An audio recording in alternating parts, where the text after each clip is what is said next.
नमस्ते, आपका स्वागत है। आज मैं फिल्म पास्ट लाइव्स के बारे में बताने जा रहा हूँ।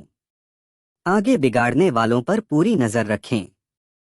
ना यंग सेउंग आह मून जब छोटी थी और दक्षिण कोरिया में रहती थी, तब उसे अपनी कक्षा के एक लड़के हे सुंग सेउंग मिन यिम पर क्रश था।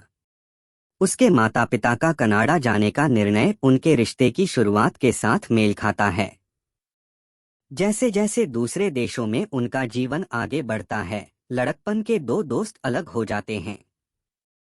12 साल बाद न्यूयॉर्क शहर में ना यंग, जिसे अब नोरा ग्रेटा ली के नाम से जाना जाता है, एक महत्वाकांक्षी नाटककार है। इंजीनियरिंग छात्र हे सुंग टीओयू सियोल में वापस आ गया है और उसने अपने बचपन की प्रेमिका के बारे में सपने देखना बंद नहीं किया है। फेसबुक दोनों को फिर से एक होने की अनुमति देता है और लंबे समय से पहले समय क्षेत्र अलग हो जाते हैं। उनका जीवन लगातार स्काइप वार्तालापों के आसपास केंद्रित होता है। लेकिन वीडियो कॉल आना बंद हो गए क्योंकि उनमें से कोई भी अपनी शुरुआती नौकरी छोड़ने के लिए तैयार नहीं दिखता। नोरा और हे सुंग का जीवन अगले 12 वर्षों तक चलता है, इससे पहले कि वे एक बार फिर से रास्ते में आएं।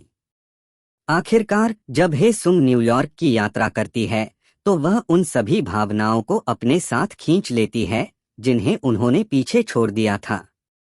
दक्षिण कोरिया के सियोल में 12 वर्षीय दोस्त ना यंग और हे सुंग को प्यार हो जाता है और वे डेट पर जाते हैं, जिसे उनके माता पिता तय करते हैं। ना यंग ने अपना नाम बदलकर नोरा मून रख लिया और उसके परिवार के टोरंटो में प्रवास के तुरंत बाद दोनों का संपर्क टूट गया। 2012 में हे सुंग की सैन्य ड्यूटी समाप्त होने के 12 साल बाद नोरा न्यूयॉर्क शहर चली गईं। एक दिन नोरा को फेसबुक पर पता चला कि हे सुंग, जिसे ना यंग के नाम परिवर्तन के बारे में पता नहीं था, ने एक पोस्ट पर टिप्पणी की थी कि वह उसे खोज रहा था।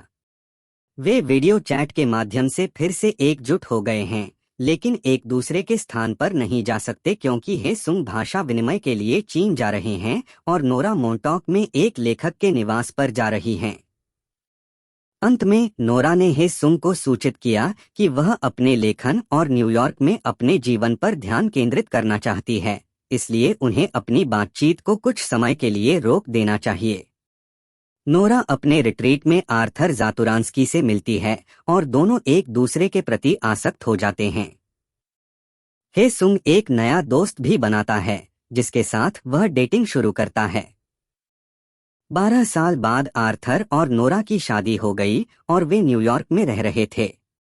वहां हे सुंग, जो अब अपनी प्रेमिका के साथ नहीं है, नोरा से मिलता है।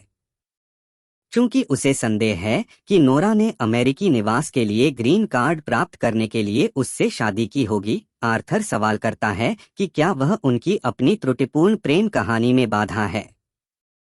दूसरी ओर नोरा आर्थर के प्रति अपने प्यार का इजहार करती है। अगली शाम तीनों खाना खाने के लिए बाहर जाते हैं। सबसे पहले नोरा हर बातचीत की व्याख्या करती है, जब तक कि अंततः वह हे सुंग के साथ बात करते समय केवल कोरियाई का उपयोग नहीं करती। वह सोचता है कि अन्य जन्मों में उनका रिश्ता कैसा था और यदि वह दक्षिण कोरिया में रहती और वे कभी नहीं गए होते तो क्या होता। हे सुंग ने नोरा से शौचालय जाने के दौरान अकेले में बात करने के लिए आर्थर से माफी मांगी, लेकिन आर्थर ने जवाब दिया कि वह खुश है कि वे दोनों मिले। वे आर्थर और नोरा के फ्लैट पर वापस चले गए। उन्हें दक्षिण कोरिया में मिलने के लिए आमंत्रित करते हुए हे सुंग ने उबर को कॉल किया।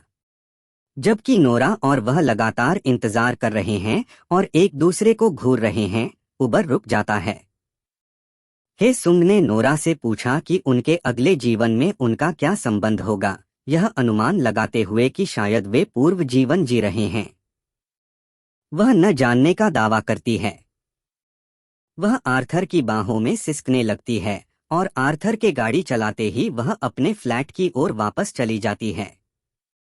टाइम स्नैप के साथ इस मूवी रिकैप में अपने पसंदीदा अनुक्रम पर टिप्पणी करें। इस अद्भुत पुनर्कथन को देखने के लिए धन्यवाद। नियमित मूवी अपडेट के लिए सदस्यता लें।